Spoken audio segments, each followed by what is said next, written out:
Kembali di acara Jimat, satu-satunya Jimat yang enggak bikin persembahkan Karena Jimat karena Jimat kajian malam Jumat. Radio Babe Bekasi banget. Assalamualaikum, sudah hadir narasumber kita ini udah nggak asing lagi, berencana semuanya. Ada Ustadz Fauzi Ismatul Al-Hafiz. Kita sapa dulu. Assalamualaikum Ustadz. Waalaikumsalam warahmatullahi wabarakatuh. Bang Ino, Gimana sehat ya? alhamdulillah sehat. Alhamdulillah. Sebelum ini kita bakal bahas apa Bang hari ini? Kita bakalan bahas tentang yang lagi viral sekarang ini. Yang lagi viral apa?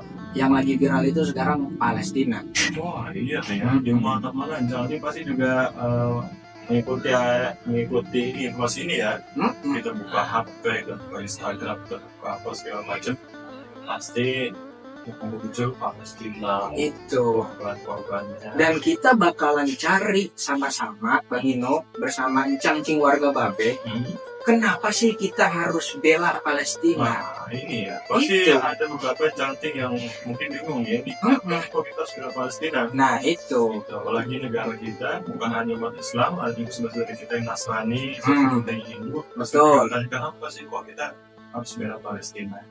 Nah, kita bakal kupas pertama hari ini cacing di acara Jimat kajian malam. Langsung aja kita serahkan pada Ustaz Fauzi. Silakan Ustaz Fauzi. Oke. Assalamualaikum warahmatullahi wabarakatuh. Waalaikumsalam warahmatullahi wabarakatuh. Iya, kembali lagi Encang-Cing warga Babe bersama saya. Nah, kali ini kita bakalan bahas tentang Palestina, Encang-Cing warga Babe. Palestina nih. Iya. Jadi Bang Ino, kenapa sih kita bahasannya pada malam hari ini tuh tentang negeri Palestina? Sebab Palestina kudu dibela. Palestina kudu dibela. Itu jadi topik pada malam hari ini. Nah, Oke.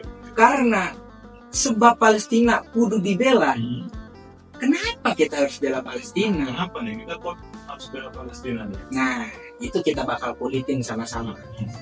Kalau misalkan kita belajar ilmu filsafat, ada yang namanya ontologi, Bang Ino. Ontologi. Ontologi itu kita mencari hakikat sesuatu dalam sesuatu. Mencari hakikat sesuatu dalam sesuatu. Nah, itu. Nah, karena topik kita pada malam hari ini sebab Palestina kudu dibela, maka kita harus cari alasannya. Kenapa sih kita harus bela Palestina? Nah, kenapa alasan itu harus dicari? Karena dalam ilmu psikologi, otak kita itu punya hak untuk menerima alasan-alasan agar kita meyakini apapun yang kita jalani, apapun yang kita yakini dan betul-betul kita yakini. Contoh saya tanya nih Bang Ino nih, kenapa Bang Ino makan? Karena apa? Karena lapar. Kenapa Bang Ino pengen kawin? Karena kita menolak.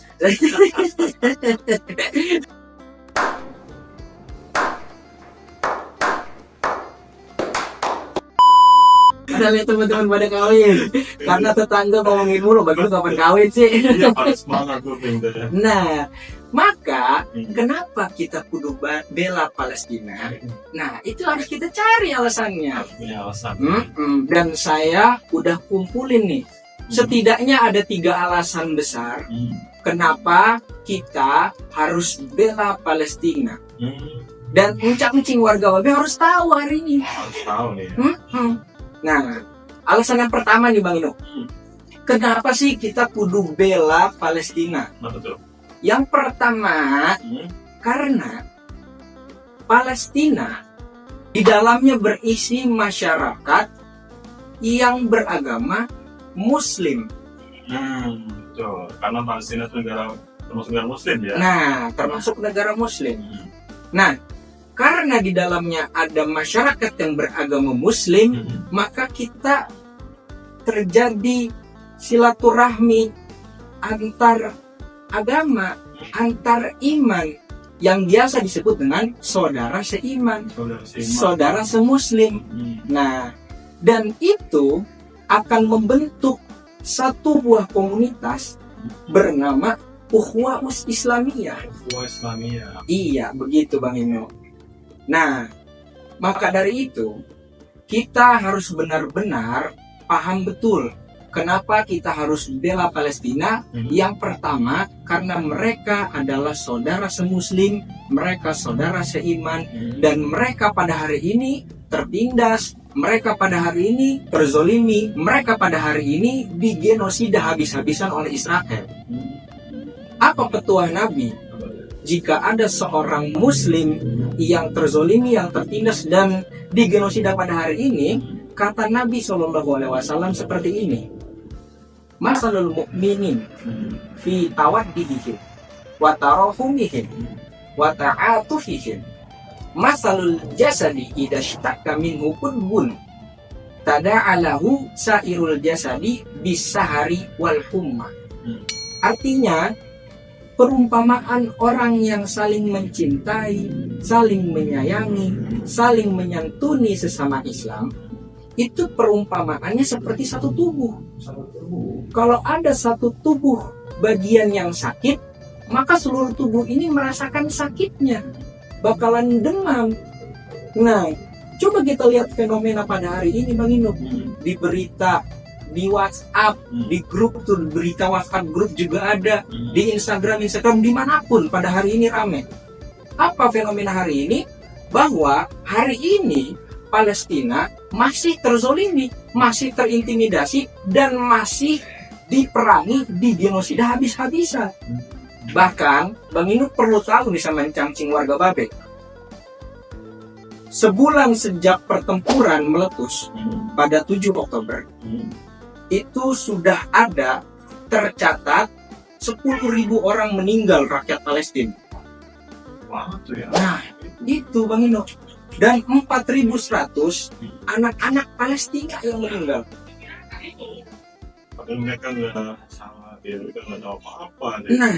Nah, dari situ bisa kita rangkum, berarti dari 10 orang yang meninggal, 4 diantaranya itu adalah anak-anak. Nah, bahkan lebih dahsyat lagi, BBC, portal berita, dia mengatakan bahwa setiap 10 menit di Palestina, satu anak di Palestina itu nyawanya melayang.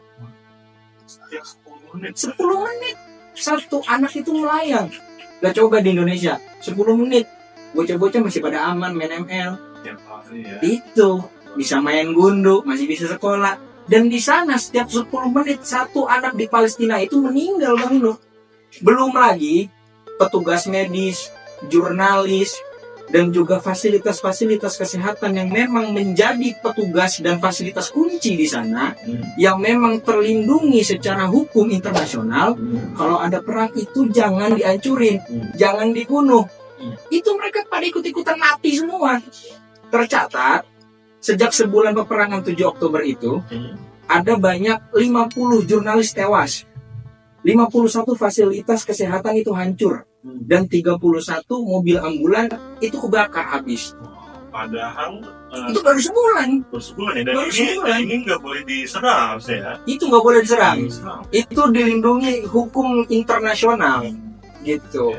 Bahkan yang baru-baru ini kita mendengar bahwa sebuah rumah sakit yang itu memang pemberian Indonesia kepada rakyat Palestina itu habis juga dibom. Kan kurang dianak apa itu orang tuh? Nggak bisa terbayang ya, cantik ya. Bayangin nih, kita punya saudara terluka gitu ya, kenapa? Tapi rumah sakitnya hancur tuh. Mau ngobatinnya gimana tuh ya? Luar biasa. Dan itu sangat ironi. Mereka adalah saudara muslim, mereka saudara seiman. Anak-anak di Palestina tidak pernah terpikirkan untuk bisa bebas bermain ML. Anak-anak di Palestina tidak pernah terpikirkan bisa bermain joget-joget TikTok. Bahkan anak-anak di Palestina nggak tahu ada viral sekarang, this is cogil. This is cogil. Gak tahu mereka. Yang mereka tahu adalah hari ini saya bisa napas, hari ini saya bisa makan, hari ini saya bisa hidup. Itu sudah syukur banget. Karena dia nggak tahu roket mana lagi yang nyasar, peluru mana lagi yang nyasar. Mereka nggak tahu. Nah, untuk itu, encang-encing warga Babe, karena mereka adalah saudara seiman, mereka adalah saudara semuslim, maka kita harus membela Palestina. Untuk itulah sebab Palestina kudu dibela, Bang Ino. Ini alasan pertama nih, Cak. Nah, Mereka juga saudara kita, walaupun kita beda negara, tapi kita sama-sama umat Islam. betul. Kata Nabi juga kita harus mensupport, harus merangkul sama umat Islam kita, walaupun beda bahasa, beda negara, beda pulau, Beda ras. beda ras gitu ya. Tapi karena kita ada hubungan yang sama, hubungan muslim, sesama muslim, seiman, Seiman, maka kita seperti tubuh, kata Nabi itu. dan itu hukumnya wajib mati. Nah, itu. Ya. Nah, oke. Jadi itu alasan yang pertama, Bang Ino. Alasan yang kedua, kenapa kita harus bela Palestina? Karena merupakan amanat kemerdekaan. Amanat kemerdekaan. Mm-mm. Wah, apa tuh amanatnya? Amanat kemerdekaan itu, Bang Ino, sudah tercatat di pembukaan UUD 1945. Di sana disebutkan, Bang Ino hafal nggak? Enggak lah. Astaghfirullahaladzim. Astagfirullah. Nah, di sana disebutkan di pembukaan Undang-Undang Dasar 1945. Di sana tertulis dengan jelas bahwa sesungguhnya kemerdekaan itu ialah hak segala bangsa, dan oleh sebab itu maka penjajahan di atas dunia harus dihapuskan karena tidak sesuai dengan pri kemanusiaan dan pri keadilan. Ya. Itu amanat kemerdekaan kita sebagai bangsa Indonesia yang merdeka real karena 100% perjuangan. Makanya kita merasakan betul tidak enaknya dijajah, tidak enaknya didatangi nama Belanda, didatangi nama Jepang, diambil tanah kita, dipaksa wanita-wanita kita menjadi lonte-lonte mereka. Kita tahu betul itu tidak enak dan itu sangat menyakitkan. Nah, oleh karena itu, founding father kita, Soekarno, menuliskan proklamasi beserta juga merumuskan amanat kemerdekaan dan dicantumkan di pembukaan Undang-Undang Dasar bahwa kemerdekaan ialah hak segala bangsa. Dan penjajahan di muka bumi ini, dimanapun itu, selama di bumi, maka harus dihapuskan. Sebab tidak sesuai dengan pri kemanusiaan dan pri keadilan. Karena sesuai dengan itu ya, bagaimana ya? Saya rasa itu ya, Ustaz Wajid. Ya. Walaupun orang itu jahat, walaupun orang itu nggak baik, tapi namanya dijajah pasti dia nggak suka.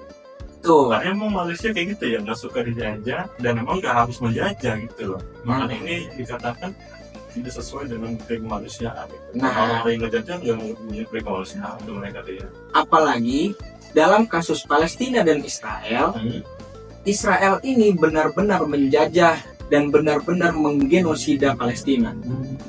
Nah, kalau kita mau tahu di mana letak mereka menjajah Palestina, maka kita harus telisik wisata masa lalu, Bang Ino. Kita lihat sejarahnya. Dari mana asal mulanya bangsa Palestina ini? Dari mana kok bisa mereka dijajah sama Israel? Kita harus lihat sejarahnya. Nah, jadi begini Bang Ino. Pada mulanya wilayah Palestina tuh yang kayak pisau gambarnya. Nah, itu wilayah namanya Kan'an. Nah, diisi oleh bangsa-bangsa Filistin. Nah, itu nama bangsa, nama sebuah bangsa, nama suku. Iya. Nah, orang-orang yang ada di wilayah Kan'an pada waktu dulu itu bernama bangsa Filistin. Iya. Cuman waktu abad ke-6 sebelum Masehi, bangsa Filistin ini terusir oleh bangsa Babel. Karena perperangan. Dan bangsa Filistin pun di dalam literasi Yahudi itu memang diperangi mereka. Nah, kemudian singkat cerita, orang-orang yang ada di tanah Kan'an itu mereka menjadi warga negara Kan'an, meskipun bangsa Filistin sudah tidak ada pada saat itu. Nah, kemudian singkat cerita sampai kepada kekhalifahan Umar bin Khattab. Umar bin Khattab membebaskan Baitul Maqdis. Nah, ingat, Umar bin Khattab bukan menjajah, tapi Umar bin Khattab membebaskan. Karena apa? Karena pada saat itu banyak konflik-konflik negara, banyak konflik-konflik politik, banyak konflik ekonomi yang tidak terselesaikan dengan betul, tidak adil. Maka datang Umar bin Khattab membebaskan hal itu semua. Sehingga saking adilnya, saking bijaksananya, saking makmurnya Baitul Maqdis dibebaskan, banyak orang-orang bangsa Palestina yang masyarakat ada di wilayah Kanaan itu, mereka tersentuh hatinya mengikuti ajaran yang dibawa oleh Umar bin Khattab. Akhirnya mereka masuk Islam.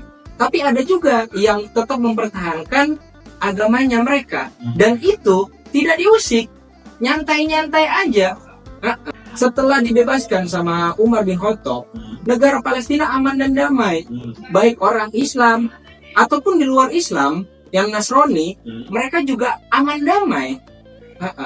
Karena kepemimpinan Umar bin Khattab benar-benar bijaksana, benar-benar adil sama rata. Nah, kemudian singkat cerita, wilayah Palestina di bawah naungan Turki Utsmani Ottoman. Nah, sampai meletusnya itu pada Perang Dunia ke-1, di mana Palestina itu di bawah naungan Inggris, bukan lagi di bawah naungan Turki Utsmani. Karena Turki Utsmani, Sultan Ottoman pada saat itu sudah runtuh. Nah, di bawah nih naungan Inggris nih. Damai-damai saja mereka di bawah naungan Inggris. Lalu kemudian datang bangsa Yahudi yang mereka bermigrasi dan selalu terusir pada zaman Perang Dunia I, yang mana di situ yang berkuasa adalah siapa? Yang sebelumnya X gitu ya. sebetulnya X. Yang berkuasa adalah Jerman. Iya. Nah, sehingga mereka menetap di Palestina dan diterima oleh orang-orang Palestina yang mereka sudah majemuk, yang udah ada berbagai macam agama di sana dan mereka damai. Diterimalah orang-orang Yahudi itu yang datang. Tapi namanya mereka mempunyai tujuan terselubung, datangnya mereka ke wilayah Palestina bukan untuk bersilaturahmi, bukan untuk mentengahkan diri, bukan untuk memoderatkan diri, tapi mereka ingin menguasai wilayah tersebut menjadi negara mereka sendiri. Padahal tadinya ditolong ya. Itu ditolong, tapi mereka nggak mau kalah. Mereka mau menguasai wilayah ini sendirian. Nah, itulah yang disebut namanya paham Zionis. Iya. Sehingga dengan berbagai macam siasat, politik, diplomasi yang mereka gecarkan, akhirnya bangsa Palestina, kalau saya bicara bangsa Palestina berarti orang-orang yang ada di dalam Palestina, mau itu agama Islam, mau itu agamanya apapun. Nah, mereka sedikit-sedikit terusik sama si bangsa Yahudi ini. Gitu. Jadi gitu Bang Ino. Nah, dimulai dari situlah penjajahannya dimulai. Sampai Israel diakui kemerdekaannya dengan kehebatannya mereka. Dan disitulah sudah terlihat letak penjajahannya. Gitu Bang Ino. Maka real yang dilakukan Israel terhadap Palestina adalah sebuah bentuk penjajahan. Penjajahan ya, karena bukan tanah air mereka ya. Ini sudah jadi negara yang majemuk, yang sudah bisa dikatakan berdaulat gitu saja. Sudah ada, maksudnya macam-macam ras, suku, semua udah jadi satu, udah aman damai. Tiba-tiba datang mereka bikin kacau dia. Bahkan ada lagi untuk meyakinkan apakah mereka benar-benar menjajah. Saya punya data terbaru lagi Bang Nino. Data terbaru lagi, kita bisa melihat kemarin sejak 51 hari setelah peperangan meletus, itu kepala militer Israel mengatakan, kami tidak mengakhiri perang. Kami akan terus melanjutkan perang sampai kami menang dan melanjutkan serangan ke wilayah Hamas. Nah, kepala militernya ngatain, Kalau kami nggak bakal ngakhirin perang, kami bakal terus melancarkan peperangan sampai kami menang dan melanjutkan penyerangan ke wilayah Hamas. Ini kan artinya sudah sangat jelas bahwa ada ego untuk menguasai wilayah itu untuk satu kelompok saja. Dan dilakukan penyerangan itu berarti bentuk dari genosida. Kemudian 2 bulan sejak perang meletus, pada data hari ini yang terbaru, itu sudah meninggal rakyat Palestina 16.500 orang. 16.500 orang. Tadi 10.000 ya tuh. Tadi 10.000 waktu sebulan ini sesudah peperangan. Sekarang 2 bulan nambah 16.500 orang. Bayang sih ya. Itu isinya orang semua, Bang Ino. Semua. 16.000 kurang lebih satu kabupaten ya atau satu kota tuh. Nah, ini orang banyak banget ya. makanya berarti kan ini benar-benar jelas mereka melakukan penjajahan dan mereka melakukan genosida. Mereka melakukan pengusiran dengan cara paksa, yakni membunuh orang-orang yang ada di situ. Gitu. Jelas sekali. Nah, dan amanat kemerdekaan kita apa? Penjajahan harus dihapuskan di muka bumi. Nah, alasan yang ketiga, kenapa kita kudu bela Palestina? Karena dengan kita membela Palestina, kita berpihak kepada kebenaran. Kita berpihak kepada kebenaran. Betul. Tolak ukur kebenaran dari mana? Nah, kita sudah sama-sama tahu bahwa yang dilakukan oleh Israel ini merupakan bentuk penjajahan dan juga genosida, dan itu sangat ditentang oleh hukum hak asasi manusia. Itu tidak dibenarkan. Nah, segala bentuk pembantaian itu tidak dibenarkan sama sekali, dan semua orang di dunia ini yang punya hati nurani pasti sepakat. Dan mereka, orang-orang Israel, tidak akan pernah ridho sama orang-orang kita, orang-orang Palestina. Dan itu pula yang dikatakan oleh menteri ketiga dari Israel. Mantan menteri ketiga dari Israel, dia mengatakan bahwa tidak ada hak untuk kembali bagi orang Arab Palestina. Yang ada hanya hak kembali bagi orang-orang Yahudi ke tanah Israel. Wah, seolah-olah ini tanah punya mereka tuh ya. Iya, padahal sejarahnya Sejarah tuh enggak tuh ya. Kita punya gampang aja tuh. nah, Ini enggak bentuk kebenaran yang nyata. Sehingga ketika kita membela Palestina, maka kita berpihak kepada kebenaran. Gitu, Bang Ino. Nah, dengan cara apa kita membela Palestina? Itu kan menjadi pertanyaan juga. Nah, kalau kita melihat Nabi SAW, beliau bersabda, "Man ra'a minkumul munkar, falyughayyirhu biyadihi, fa illam yastati fa bilisani, fa illam yastati fa biqalbihi, wa dzalika adhaful iman." Artinya, jika di antara salah seorang kamu melihat kemungkaran, kezoliman, maka ubahlah dengan tanganmu. Kalau nggak bisa, ubah dengan lisan. Kalau nggak bisa juga pakai lisan, ubah pakai hati. Apa ubah pakai hati? Ingkarin hal-hal yang mungkar. Ingkari hal-hal yang zolim, yang mengintimidasi. Dan kata Nabi, itu adalah selemah-lemahnya iman, selemah-lemahnya perbuatan. Jadi, kalau kita nggak punya uang untuk bersedekah kepada Palestina, nggak apa-apa. ya. Iya. Kenapa? Masih ada cara lain. Kita masih punya medsos, info-info berita terkini tentang Palestina, kita share. Nah, kalau nggak punya medsos juga, saya orangnya gaptek, Bang Ino, mencang-mencing warga Indonesia nggak punya HP. Nah, gimana tuh? Nggak apa-apa. Caranya adalah yang mungkin dilakukan saat ini, kita tidak membeli produk-produk yang dikeluarkan oleh bangsa Israel. Nah, itu Bang Ino. Itu hal yang paling mudah dilakukan oleh kita. Kita nggak punya duit, nggak apa-apa. Kita nggak punya HP, nggak apa-apa. Kita jangan beli produk dari Israel. Dan hal itu sangat efektif, Bang Ino. Sangat efektif ya. Dilansir juga dari CNBC. Apa tuh?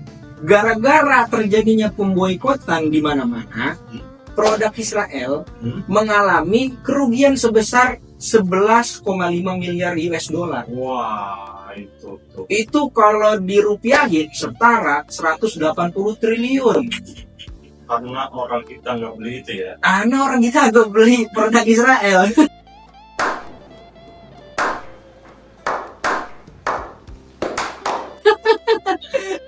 Itu cara yang mudah.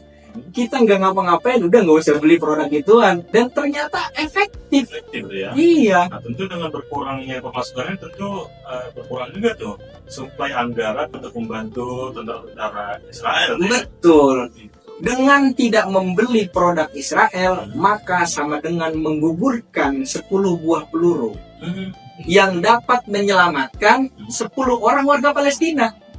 Gitu. Dengan tidak membeli produk Israel juga, maka sama dengan menggugurkan 1 bom. Yang berarti kita menyelamatkan 50 orang warga Palestina.